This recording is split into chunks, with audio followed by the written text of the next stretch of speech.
Hi there. You could probably figure out where I am right now. Yeah, I'm in sort of a place that could be any town USA or any town world, right? Well, yeah, I'm in a hotel room. And let's talk about some of the geographical considerations that come to mind when you're on travel and when you're in a hotel room. Okay, so can we determine where this hotel is? Just based on the raw materials that are here, based on the furniture, based on the layout of the room? Well, that would be kind of difficult, but one good clue is to go outside, right, or even look outside and see where this thing could possibly be.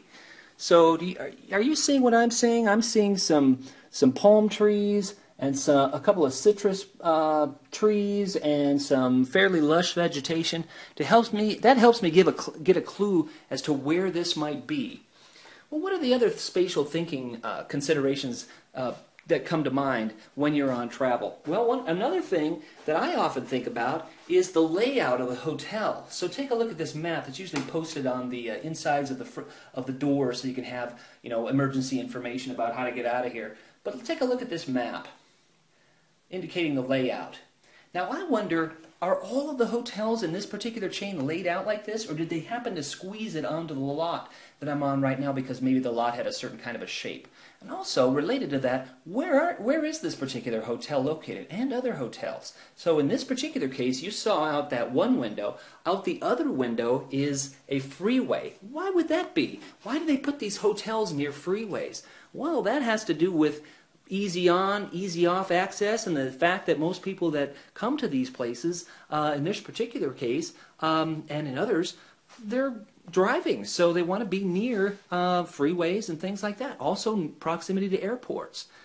And speaking of proximity of freeways and airports and local land use and zoning laws that allow hotels to be located where they are, what about this? I bet they used a geographic information system to figure all that stuff out, right?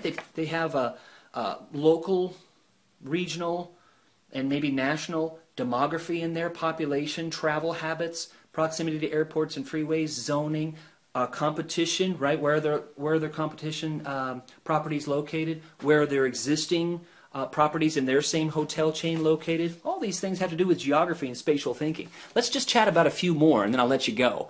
But another thing that comes to mind is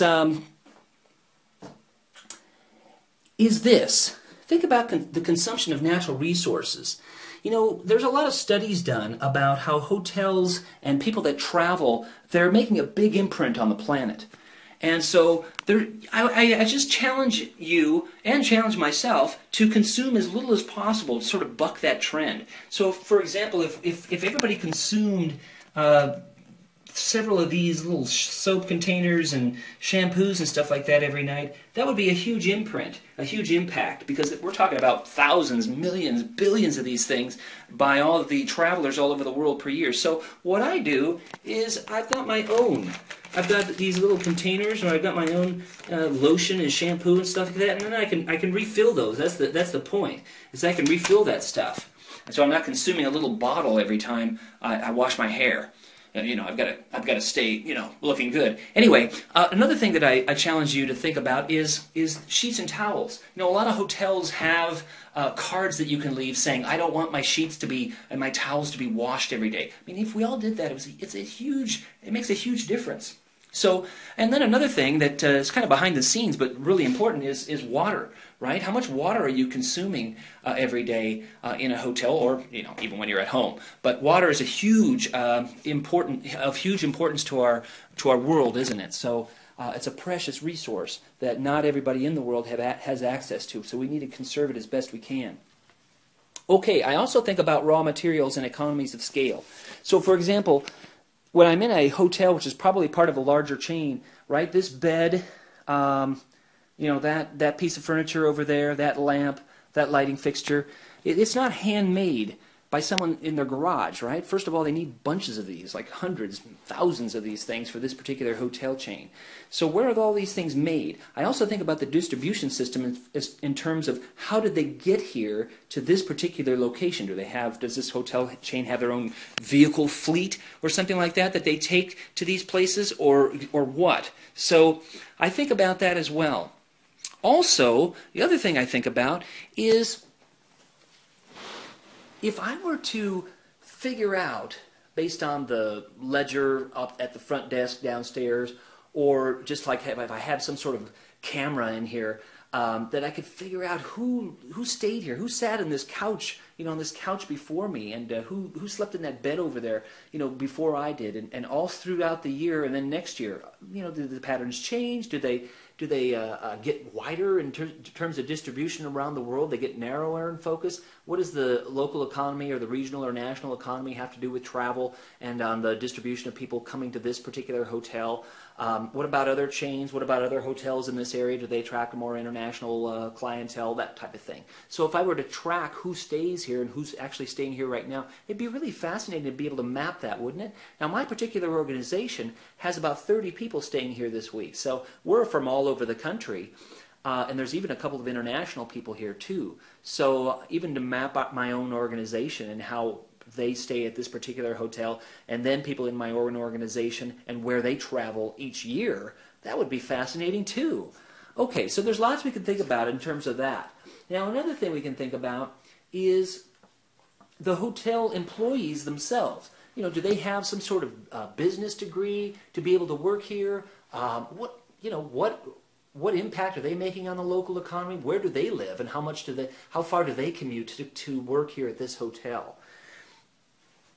Just a couple more things and I'll let you go. But in terms of spatial thinking, we also think about community impacts of hotels and the surrounding businesses that seem to sprout up around hotels, like restaurants and gas stations and things like that. So why aren't hotels allowed to just plop anywhere, like in an industrial area or maybe a residential area? There are certain zoning laws that kind of isolate hotels into certain parts of the community, and for good reason, right? That makes sense that you don't have a motel right next door to your house, that type of thing. Although there are some communities, as you probably know, that really don't have much in the way of zoning, or they're very loose on the zoning. But most communities restrict hotels and motels into certain parts of the community. Interesting. Okay, so those are just a couple of things that come to mind in terms of spatial thinking, hotels, tourism, and geography. So I like to think about these things. Maybe one reason is because I grew up in a motel, actually. My parents ran it, and so I was one of those people that was actually stationary while people came and went. So I met people from the north, south, east, and west as they came and visited our motel. And that fostered my love of geography, of travel, of meeting people, hearing about new places and things. So awesome. We all have our own journey, don't we? Okay, so these are just a couple of things that come to mind. Spatial thinking in hotels. Thanks for being here. See ya.